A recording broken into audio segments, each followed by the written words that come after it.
everyone, and welcome to Blazed and Confused. I am your host, Chuckles. Alright, so a little thing that I find a little bit confusing here, and bear with me. So, apparently, the government and politicians want everyone to believe that everything that Russia is claiming and saying that it's all misinformation and it's all propaganda. Okay. Then you had our former governor of California, Mr. Arnold Schwarzenegger, that posted a video uh, for the people of Russia. And I'm not sure if you guys have seen it, but I guess the mentality now, or the what they want to push, is the whole thing that what Putin is telling his people is all, you know, misinformation and all propaganda, right? Um, all their claims, the accusations that they're all lies, that it's all misinformation. Now, because the media there is so heavily controlled by that state, um, they're saying that they can't be trusted, right?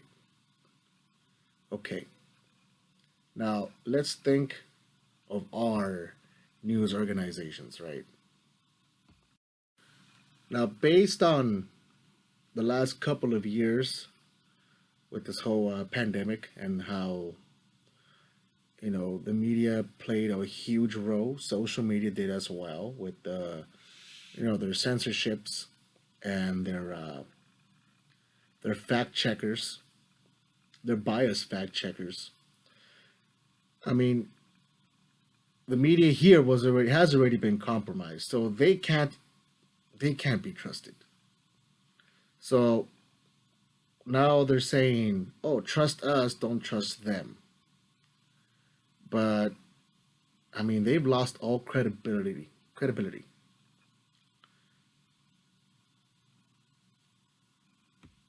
which is why I say it's like you don't know who to believe. You know, no one's there on the ground. No one's in that country. No one really knows what's going on except for whatever is being shown.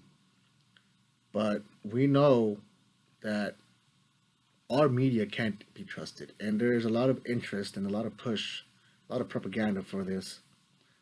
Um, but again, based on what's happened the last few years, I mean, there is no credibility. I mean, it's like it's basically saying, I mean, bear with me again. So, like, they want you to believe that whatever they're saying is all lies, and whatever our government is saying is all facts. But and then if you hear otherwise, or say otherwise, you are a Russian supporter or a Putin supporter. I mean, this was already tried and done with the whole Trump thing and the whole pandemic and the last couple of years. So now the new boogeyman is Putin. Now there have been a lot of events and that have been going on regarding this topic that go back to 2013 and 2014 in those countries. A lot of stuff that the media has not been clear about, has not been honest about. But luckily for other independent news organizations, the facts are out there. But again, they're being labeled as Putin supporters and pro-Russian. But I think now it's more clear though, and to understanding of what propaganda is, and what their intentions are. Now you look back to all the events that have happened uh, back in 2001 and the whole thing with Afghanistan, Iraq. That was all propaganda, just to gain support into going into those countries for whatever reasons. And the American people were fed lies, uh, which we now know are lies.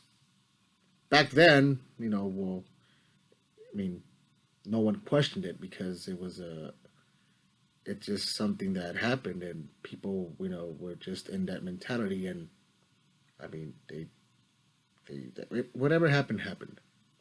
So, what you look at, what's going on now, it's almost the same thing. Well, it's basically the same thing.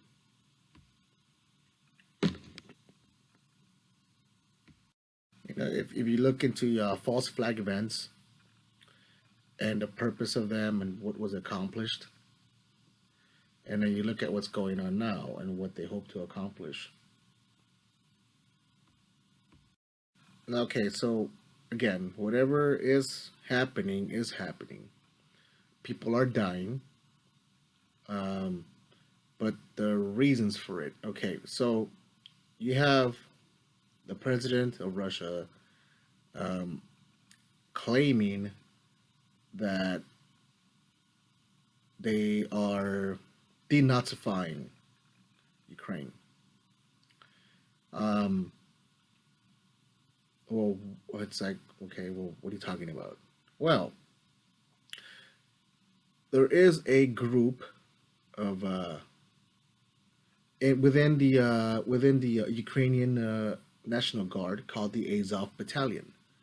Now, these guys are neo Nazis, and they committed some atrocities where they did kill Russian nationals in the eastern side of Ukraine. Now, this happened in 2014, and the media seems to be ignoring this. Now, this is the same group that are still there fighting, and the same group that the U.S. is funding with a bunch of money and a bunch of weapons. So they are supporting neo Nazis.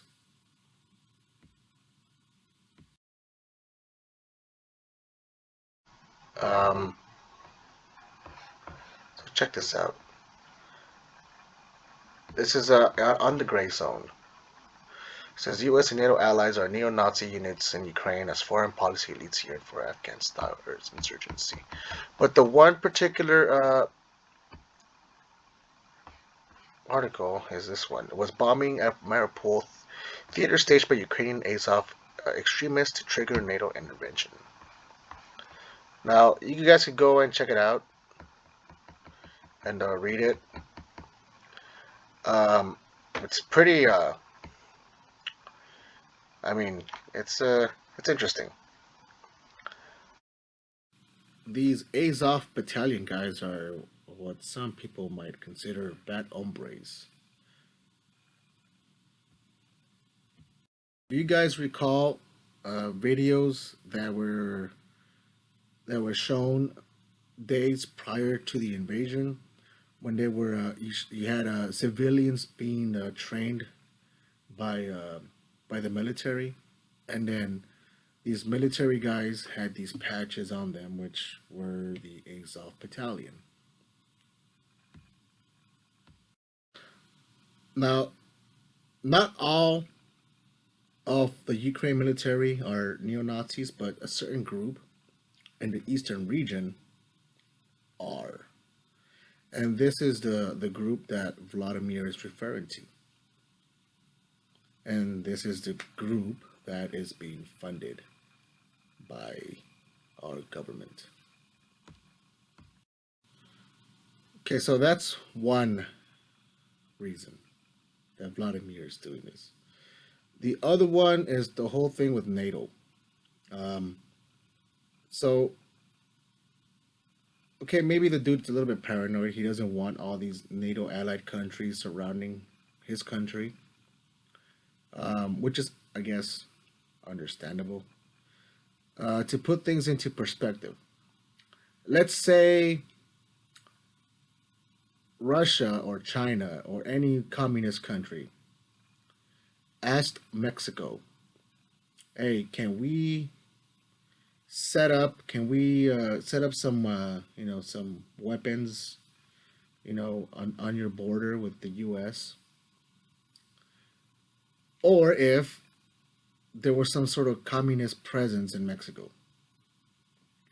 Now, what would the U.S. do? They would take some sort of action to prevent that.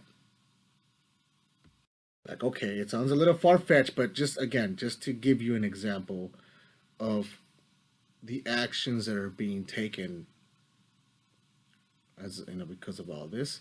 So just imagine that you have Russia or China, in Mexico with or Canada, with just their presence or any sort of military occupation or weapons ready to go to hit the US in case of whatever reason. So that's almost what's going on that side of the world. But I guess the most funny and confusing thing out of all this is that, and I guess it hasn't really been made clear that Ukraine has had no chance at all of joining either NATO or the European Union because of their conflict, their civil conflicts that have been going on in that country. So the illusion of them joining is just beyond. You know what I mean? It's like I don't even know why that's even that mentality is even there. There's just no chance that they would ever join. So why again it's just very like I said, it's very confusing because it just makes no freaking sense. I mean, unless it's some sort of ploy, right? I mean, what would be the reason for them, you know, to let this happen? Now, one could think back of what happened in the late '80s with the in the Middle East with the Mujahideen or the Taliban, when the U.S. and CIA supported them with weapons to fight the Russians.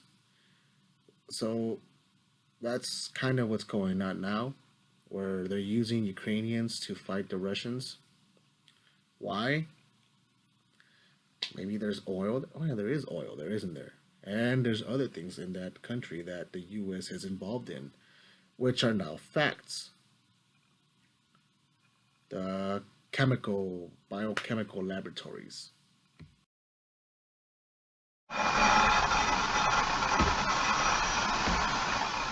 So check this out. I only have a minute left. Let me ask you, um, does Ukraine have chemical or biological weapons? Uh, Ukraine has biological research facilities, which, in fact, we are now quite concerned Russian troops, Russian forces may be seeking to gain control of. So we are working with the Ukrainians on how they can prevent any of those research materials from falling into the hands of Russian forces should they approach. I'm sure you're aware that the Russian propaganda groups are already putting out there all kinds of information about how they've uncovered a plot by the Ukrainians to release biological weapons in the country and with NATO's coordination. If there's a biological or chemical weapon incident or attack inside of Ukraine, is there any doubt in your mind that 100% it would be the Russians that would be behind it? There is no doubt in my mind, Senator, and it is classic Russian technique to blame on the other guy what they're planning to do themselves. Oh yeah, there's that. Again, wasn't that being called misinformation and propaganda by the Russians? But now you have them admitting it that there are laboratories that the Russians might have some sort of interest. Now, again, we don't know what's going on. We don't live there. But put yourself in their shoes. If you are Russian and this is going on, right? Where you have the potential of a um, attack of some sort of attack having to do with chemical warfare at your border with NATO countries at your border. And if you're Russian and you're in the Communist Party, you're in that country, would you see that as a threat? Now, you got to think back to in the situations that the U.S. has been involved in, especially in the Middle East. How did you feel about that, right? With the whole the bombings and the 9/11 attacks and everything that we were told into going into Afghanistan and Iraq, the weapons of mass destruction, the anthrax scare, the all that. Now, of course, as Americans, you bought into their propaganda, and you were for it. You know, same thing in that country. Their people are for it. They're for the neo the not the what is it called?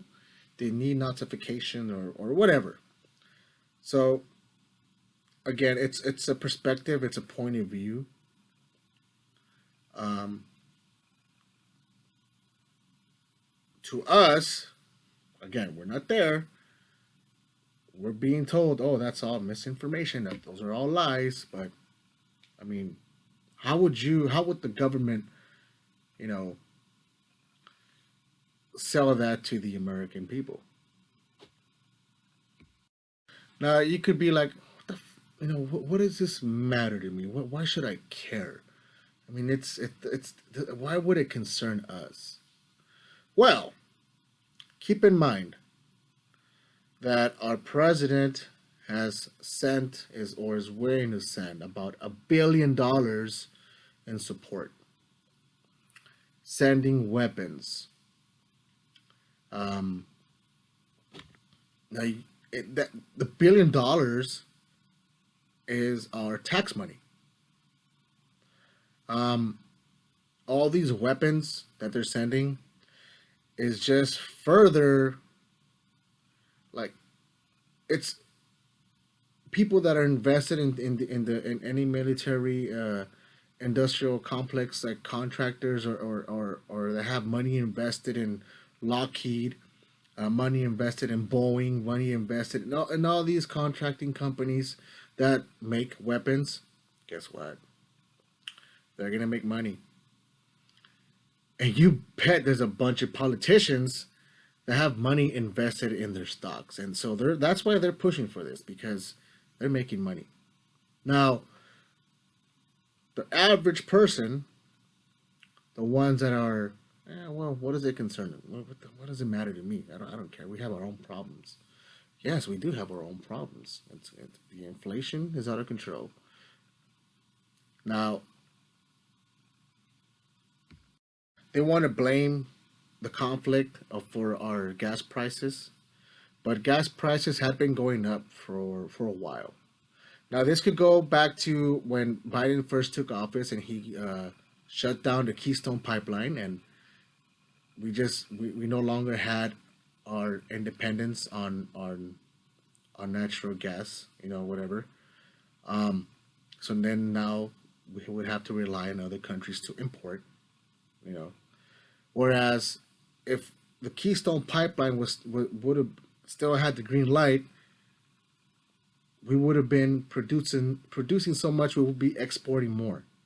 In fact, when Trump was in the office, the U.S. was exporting oil, and now you have the U.S. begging Venezuela, and Iran for oil. By that, they're not answering his calls. And keep in mind that a lot of grain comes from Ukraine, so expect a shortage on that. Um,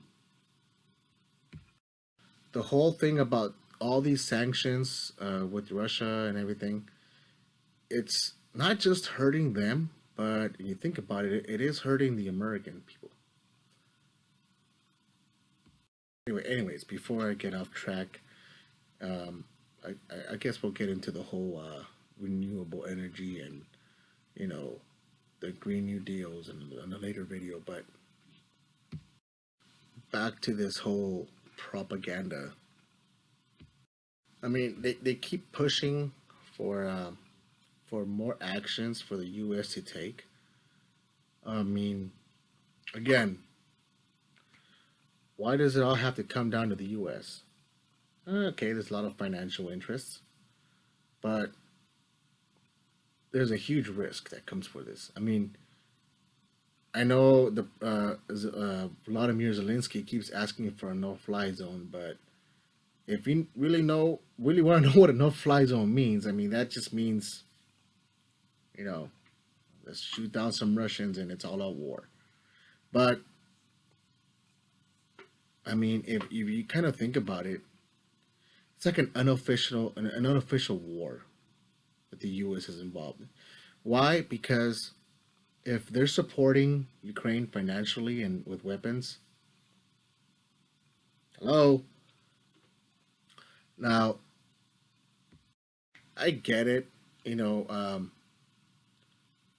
that the Ukrainians are going through something very horrible, but again, that's their leaders' fault. I mean, if the people really knew what was going on and the reasons, I think people would have a better understanding. But the people that are there, have they been, propagandized, and for whatever reason, into hating the Russians? I mean, considering that a lot of Ukrainians are Russian-speaking descendants, or they're the same people basically.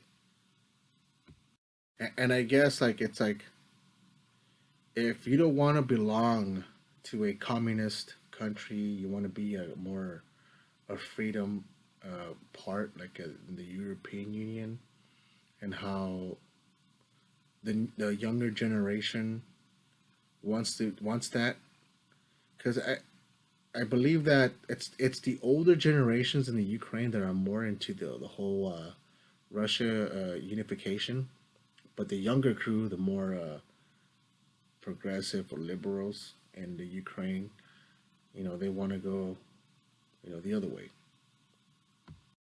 which has been the civil conflicts that have been going on in that country. But I mean, overall, I mean, we have to be optimistic and hope that this does not get out of hand.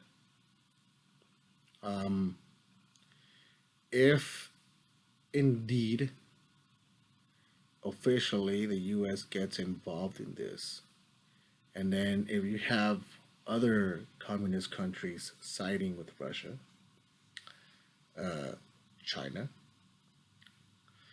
uh, which is closer to the West Coast, again, plan for the worst case scenario. They keep talking about this whole cyber attacks. Um, hey, it's possible, right? You guys do recall how there was an interruption in gas supply last year due to a cyber attacks, and then you recall all the cyber attacks that were going on. Now those were like little warm ups for whoever, whoever. I mean, it might be a false flag on our on us. They could. easily do it on us and blame it on Russia or China to further, support what's going on. But if that does happen, considering all the BS that's been going on in our country and in this state, um, things could get pretty bad. Now, for the most part, not many people pay attention because they're in their own little bubble. But like I keep saying, people have to start waking up and see through the BS that's going on and where this could go. But anyways, I'm a little confused. I'm not blazed. I'm just a little drunk. Um. So, anyways, so thank you for tuning in. This has been Resident News.